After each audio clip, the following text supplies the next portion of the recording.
Hey guys, what's up? So today we will discuss about inflation. Okay, and this is the part 1 of our video. In this video we will discuss about what is inflation, the problem with inflation, how to measure the inflation rate, difference between WPI and CPI, and the last one is GDP deflator. So let's start. What is inflation? Inflation क्या होता है sir? Simple भाषा में sir महंगाई. Okay, तो महंगाई बढ़ जाती है उसको बोलते हैं इन्फ्लेशन. फॉर एग्जांपल जैसे सर आपने एक सपोज ब्रेड खरीदी आज, ठीक है, वो 10 रुपए की थी. काफ़ी महीने बाद या 15-20 दिन बाद या 2 महीने बाद आप गए, वो ब्रेड का रेट हो गया सर 15 रुपये. धीरे धीरे करते 11, 12, 13, 14, 15, फिर 15 पे पहुंच गया. ठीक है, 10 से 15, मतलब आपको पता भी नहीं चला, आपने ध्यान भी नहीं दिया कि धीरे धीरे रेट बढ़ रहा है. तो इन्फ्लेशन की डेफिनेशन क्या होती है sir? A situation when where there is sustained unchecked increase in general price level, okay, and a fall in purchasing power of money. पहले 10 रुपये की ब्रेड आती थी, ठीक है, अब आ रही है सर 15 रुपये की. यानी वैल्यू ख़त्म हो गई है, अब परचेजिंग पावर ख़त्म हो गई है बेसिकली. ठीक है, पहले 10 में हो जाता था, हम अभी 15 में हो रहा है. ओके, और a constant rise in price of goods and services which led to the decrease in value of कमी. वो कहते हैं ना आजकल की, अरे यार नोटों की तो वैल्यू नहीं रही, 100 रुपये की तो वैल्यू नहीं रही, अब 100 रुपये में तो कुछ आता ही नहीं. ठीक है, कारण क्या है सर इसका? इसका कारण ये है सर, दो कारण हो सकते हैं. या तो डिमांड इंक्रीज हो तब महंगाई बढ़ती है, या फिर सप्लाई पीछे से कम हो. फॉर एग्जांपल सर, एक मान लो छोले भटूरे वाला है, ठीक है, अब वो मान लो छोले भटूरे बनाता है सर, बहुत स्वाद, 50 छोले भटूरे की प्लेट बनाता है वो सपोज एक दिन में. ठीक है, पहले उसके पास 50 लोग आते थे, अब उसके पास सर 100 लोग आते हैं. ठीक है, अब वो क्या करेगा, वो पहले बेचता था प्लेट 10 रुपये की, अब उसने कहा कि यार लोग तो बहुत ज़्यादा आ रहे हैं भैया. ठीक है, तो उसने क्या करा, थोड़ा सा दाम बढ़ा के 50 रुपये कर दिया. ठीक है, कारण क्या है सर? डिमांड बढ़ी सर, डिमांड. डिमांड किसी भी तरीके से बढ़ सकती है, वो हम बाद में डिस्कस करेंगे, बट मेन रीज़न है डिमांड बढ़ना. ठीक है, तो इसलिए प्राइस बढ़ गया. ठीक है, दूसरा सर होता है रिड्यूस सप्लाई. अब सपोज ये छोले भटूरे वाले को छोले भटूरे बनाने के लिए चाहिए सर मैदा, ठीक है, छोले चाहिए, ठीक है, मिर्च मसाले चाहिए, स्पाइसेस चाहिए. ठीक है, अब मान लो पीछे से इसकी सप्लाई ख़त्म हो गई है, सप्लाई कम आ रही है या ख़त्म हो गई है, तो वो क्या करेगा, उसके पास या तो स्टॉक होगा पहले से ही थोड़ा बहुत, उससे काम चला लेगा. नहीं तो वो क्या करेगा, सपोज मान लो उसकी कैपेसिटी है 50 प्लेट बनाने की. ठीक है, लेकिन अभी क्या हुआ, अभी सिर्फ वो 30 ही बना सकता है. ओके, एक सेकंड, अभी वो सिर्फ 30 बनाने की कैपेसिटी है. तो वो क्या कहेगा, अरे यार मेरा नुकसान ना हो, तो इसलिए मैं रेट बढ़ा देता हूँ. यानी सपोज पहले 30 रुपये था, तो फिर बढ़ा के उसने 50 रुपये कर दिया. तो दूसरा कारण ये हो सकता है, अगर पीछे से सप्लाई साइड कॉन्स्ट्रेंट है. ओके, तो दो कारण हो सकते हैं. जैसे कि इस एग्जांपल में भी देख सकते हो, 1 जनवरी को 5 किलो चावल थे सपोज 100 रुपये के, और 1 किलो चावल यानी 20 रुपये के हुए. और दूसरे एग्जांपल में 1 मार्च को 100 रुपये के हैं 4 किलो चावल, यानी 1 किलो कितने के हुए, 25 रुपये के. तो सर ये जो 5 रुपये का डिफरेंस है, इसको कहते हैं purchasing power of money got reduce. Purchasing power कम हो गई है. ये 5 रुपये का जो डिफरेंस है, 5 रुपीज़ इंक्रीज इन प्राइस, इसका मतलब क्या हुआ, 25% प्राइस में बढ़ोतरी होगी. यानी इन्फ्लेशन रेट कितना हुआ, 25%. अगर हमने मान के चले कि सिर्फ चावल ही बनते हैं इस इकॉनमी में, okay, which is very high inflation rate. तो प्रॉब्लम क्या है सर इन्फ्लेशन से, महंगाई से प्रॉब्लम क्या है सर? सबसे ज़्यादा दुखी तो आम इंसान होता है. Okay, high rate of inflation is bad because it can eaten up hard earned money. तो बेचारे बड़ी मेहनत मजदूरी करके, ठीक है, एक एक पैसा जोड़ के पैसा इकट्ठा करते हैं. ठीक है, तो उनके लिए तो बहुत मुश्किल है कि महंगाई इतनी इतनी चीज़ें अफोर्ड कर पाना. Life of common man will become tough, his savings will soon be exhausting. Saving जो आप उसने रखी हुई है कि दादी की आंखों के ऑपरेशन के लिए भैया ये पैसे जोड़ लेता हूँ, या बहन की शादी के लिए ऑपरेशन, बहन की शादी के लिए पैसे जोड़ लेता हूँ. ठीक है, वो सारे जो सेविंग्स उसने इकट्ठी कर रखी है, वो बेचारी उसके महंगाई ने मार दिया. ठीक है, तो वो सेविंग भी एग्जॉस्ट होगी उसकी. ठीक है, तो जैसे कि आप देख सकते हो, ये बूढ़ी अम्मा को तो जानते होंगे आप, ये कह रही है बिक गई है गवर्नमेंट, इतनी महंगाई बाप रे. ठीक है, गवर्नमेंट को डिफेम करने शुरू हो जाते हैं, क्योंकि महंगाई पे अगर महंगाई हो जाए तो गवर्नमेंट को ही बेसिकली डिफेम किया जाता है. ठीक है, कोई आरबीआई को नहीं करता. So how to measure the inflation, inflation rate कैसे मेजर करेंगे, पता कैसे चलेगा कि भैया महंगाई किस गति से बढ़ रही है, वो कैसे मेजर करेंगे। Inflation can be measured eight 3 level, producer, wholesaler and retailer level. जैसा कि देख सकते हैं सर, ये प्रोड्यूसर है, सपोज ये चावल की मिल है, इसकी ये चावल बनते हैं यहाँ पे, ठीक है, प्रोड्यूसर कह लो, मैन्युफैक्चरर कह लो। ये होलसेलर है सर, जो ये चावल इसको देगा कट्टे वाले, ये इसको फर्दर आगे ब्रांडिंग करके इसको देगा, किसको, रिटेलर को, जिसको आप किराने शॉप वाला कहते हो, ठीक है, जिससे आप सामान लेते हो। तो देखना है हमें कि प्रोड्यूसर लेवल पे महंगाई बढ़ी है, इसने इसको तो नहीं रेट बढ़ा के दिया, या होलसेलर पे बढ़ी है, होलसेलर ने तो नहीं रिटेलर को रेट बढ़ा के दिया, या फिर कंज्यूमर लेवल पे, जो रिटेलर आगे कंज्यूमर को देगा, ठीक है, आम आदमी को, हमारे को देगा। ओके, तो चेक करते हैं एक एक करके। Inflation at producer level, India में कोई इंडेक्स नहीं है, पहली बात, to measure the inflation at producer level, ठीक है। परचेजिंग पावर इंडेक्स प्रपोज हुआ था, लेकिन अभी तक इसकी कैलकुलेशन अभी तक इंडिया में स्टार्ट नहीं हुई, ठीक है। There is also one thing, people also misconfuse between the purchasing power index and purchasing power parity. Purchasing power parity is different from PPI. Purchasing power parity क्या होता है sir, number of units of a country's currency required to buy the same amount of goods and services in the domestic market as $1 would buy in USA. वो कहता है कि suppose 1 रुपये में क्या चीज़ आती है यहाँ पे, और 1 रुपये में वही सेम चीज़ यूएस में कितनी आती हैं, ठीक है, मतलब कितनी नंबर ऑफ यूनिट्स आते हैं। सपोज 1 रुपये का, जैसे कि एग्जांपल में दिया हुआ है, सपोज मान लो डॉलर, यूएस में $1 का 1 लीटर मिल्क मिलता है, ठीक है, $1 हमने यहाँ पे लिया हुआ 60 रुपये है, ठीक है। $1 है सर, $1 मिलता है 1 लीटर मिल्क यूएसए में, इंडिया में मिलता है सर 60 रुपये का 3 लीटर मिल्क, ठीक है। इसका मतलब क्या हुआ, इंडिया में कितने का मिला, यूएस के हिसाब से $1 का 20 रुपये हुआ ना, क्योंकि यहाँ 60 रुपये में 3 लीटर मिल्क मिल रहा है, यानी 1 लीटर कितने का हुआ, 20 रुपये का हुआ।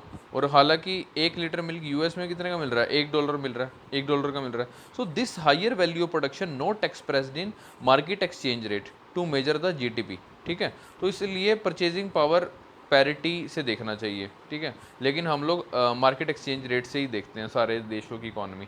इफ़ इंडिया सपोज मान लो, अगर इंडिया प्रोड्यूस करता है 10 लीटर मिल्क, ठीक है, 10 लीटर मिल्क जिसमें 1 लीटर मिल्क की कीमत है 60 रुपये मार्केट एक्सचेंज रेट के अकॉर्डिंग, ठीक है, क्योंकि यूएस में $1 60 रुपये का है, जिसका 1 लीटर मिल्क आता है। तो 10 लीटर मिल्क इंटू 60 यानी कितना हो गया, 600, और 600 डिवाइडेड बाई 60 कितना हो गया, $10, ठीक है। तो यानी इंडिया का जीडीपी कितना निकल गया, $10। According to purchasing power parity 600 litre तो प्रोडक्शन है, ठीक है, तो डिवाइडेड बाय 20 कर लिया, ठीक है। 20 क्यों किया, क्योंकि 1 लीटर 20 रुपये का, according to purchasing power parity, ठीक है, यानी हमारे रुपए की परचेजिंग पावर कितनी है, ठीक है, 20 रुपये है 1 लीटर मिल्क खरीदने में, ठीक है, according to, and same 1 litre milk की 60 रुपीज़ इन यूएसए। तो इंडिया का जीडीपी कितना हुआ, 600 डिवाइडेड बाई 20, $30, ठीक है। तो परचेजिंग पावर पैरिटी के अकॉर्डिंग देखना चाहिए कि कितना जीडीपी है, और परचेजिंग पावर पैरिटी के अकॉर्डिंग इंडिया का रैंक है 3rd नंबर पे sir in terms of GDP. 2nd number पे है आपका यूएसए, और 1st नंबर पे है चाइना, जिसकी परचेजिंग पावर हाई है, ठीक है, और तीसरे पे इंडिया, याद रखना। वैसे अगर मार्केट एक्सचेंज रेट के अकॉर्डिंग देखो तो इंडिया काफ़ी नीचे है। ओके, आप कमेंट सेक्शन में मेरे को बता सकते हैं इंडिया कौन से नंबर पे है। इन्फ्लेशन एट होलसेल लेवल, की होलसेल वाले ने तो नहीं प्राइस बढ़ाया, ठीक है, मैंने आपको बताया ना 3 लेवल होते हैं, प्रोड्यूसर देता है होलसेलर को, होलसेलर देता है रिटेलर को, रिटेलर आगे देता है कंज्यूमर को। तो होलसेलर लेवल पे हमने चेक करनी है, उसके लिए एक इंडेक्स बना हुआ है जिसको WPI बोलते हैं, यानी wholesale price index, wholesale price index बोलते हैं बेसिकली। ओके, उसके बाद सर इसको बोलते हैं sir headline inflation. Headline inflation क्यों बोलते हैं सर, क्योंकि जनरली जो न्यूज़ होती है वो उसमें WPI इन्फ्लेशन के बारे में ही चर्चा होती है। जैसे ये न्यूज़ की कटिंग मैंने लगाई हुई है, WPI inflation rises just 1% for March reflecting the slowing demand. ये रिफ्लेक्ट कर रही है कि भैया इसकी वजह से, महंगाई की वजह से डिमांड भी स्लो हो चुकी है, ठीक है। WPI seen as de facto producer price index, और WPI मतलब एक तरह से de facto producer price index ही माना जाता है। It amounts to the average change in prices of commodities at wholesale level. इसमें याद रखना सिर्फ गुड्स आएंगे, इसमें सर्विसेज नहीं आती। Okay, but WPI does not include services, it neither reflect the bottle next between producer and wholesale, nor between wholesaler and retailer. Okay, ये समझे। ये कहना चाह रहा है सर, जैसे मैंने आपको बताया प्रोड्यूसर, होलसेलर, रिटेलर और कंज्यूमर, ठीक है। वो कहता है कि जो प्रोड्यूसर को होलसेलर को भेजने में, कोई सामान गुड्स वगैरह भेजने में कोई ट्रांसपोर्टेशन की दिक्कत आ रही है या कुछ भी XYZ कुछ भी दिक्कत आ रही है, ये जो बोटल नेक्स है, जो रुकावटें हैं, ठीक है, तो ये रुकावटें नहीं कंसीडर होती इसमें। WPI में लिखा है ना, this bottle next between producer and wholesaler and between wholesaler and retailer, इनके बीच में भी जो बोटल नेक्स है, all these were not neither reflect okay in WPI. WPI release कौन करता है sir? It is release by office of economic adviser under MoCI, ministry of commerce and industry. तो ऐसे याद रखना, WPI यानी विस्की, PKI कौन? मॉसी। मॉसी समझते हो, मम्मी की बहन होती है ना मौसी, ओके। तो ऐसे याद रखना, ministry of commerce and industry, इसमें डिपार्टमेंट है, इसका नाम है ऑफिस ऑफ इकोनॉमिक एडवाइजर, ये याद रखना, okay. Inflation at retail level, इसको कंज्यूमर लेवल भी बोलते हैं, ठीक है। Consumer often directly buys from retailer, so the inflation experience at retail shop, जो रिटेलर आगे कंज्यूमर को देता है, ठीक है। ये जो कंज्यूमर फाइनली जितने का उसको गुड मिला वो देखना, is the actual reflection of the price rise in the country. In India CPI shows the inflation at retail level, retail में कितने का खरीद रहा है consumer, okay. CPI calculates the average price paid by the consumer, जो consumer ने इसको price पे किया है, ठीक है, to the shopkeeper. It also shows the cost of living better, की जीवन व्यापन का क्या खर्चा है, ठीक है। इसमें ज़्यादा अच्छी तरह दिखेगा। 4 तरह की CPI निकाली जाती है for different socio groups, for example जैसे CPI IW बोले तो industrial worker, CPI agricultural labourers, rural labourers. अब तीनों में क्या समानता है? इंडस्ट्रियल वर्कर को हम, आपको पता, लेबर ही होते हैं, लेबर कैटेगरी में आते हैं। एग्रीकल्चर लेबर, ये भी लेबर कैटेगरी में। और CPI RL बोले तो रूरल लेबर, ये भी लेबर कैटेगरी में। तो CPI ये सब कौन निकालेगा? ये निकालेगा sir labour bureau department under mall, यानी कि ministry of labour and employment, okay. और ये चौथा है सर CPI UNME यानी अर्बन नॉन मैनुअल एम्प्लॉयज़, ये क्या कहते हैं 2011 में डिसकंटिन्यू हो गया था, इसको निकालता था वैसे central statistic office under MoSPI, okay. और वैसे ओवरऑल CPI कौन निकालता है? ये निकालता है सर CSO यानी central statistic office under MoSPI. तो WPI कौन निकालता है? मैंने आपको बताया विस्की PKI मॉसी, और CPI यानी चाय PKI MoSPI, ministry of statistics and programme implementation, ठीक है। तो P और S को अगर ऐसे जोड़ लें तो ये D बन जाएगा, ऐसे सोच लेना। तो मोदी चाय पी के आया, ऐसे याद रख लेना, okay. So what's the difference between WPI and CPI? WPI amounts to the average change in prices of commodities at wholesale level, sir wholesale level. और CPI indicate the average change in prices of commodity at retail level, मतलब जो consumer पे कर रहा है किसको? Retailer को, वो देखना रिटेल लेवल पे। It is published by the office of economic adviser, किस डिपार्टमेंट में? Under department of industrial policy and promotion under MoCI. तो आपको तीनों में से कुछ भी पूछ सकता है, WPI कौन निकालता है, या ये ऑप्शन दे सकता है, या DIPP बोल सकता है, या मॉसी बोल सकता है, ठीक है। और CPI निकालता है CSO central statistic office under MoSPI, ministry of statistic and programme implementation. WPI measure the prices of goods only, मैंने पहले ही बताया इसमें सर्विसेज नहीं आती, लेकिन CPI में सर गुड्स भी आते हैं, सर्विसेज भी आती हैं, लेकिन कुछ नहीं आते, जैसे कि prices of cement, steel, polyester, yarn, okay.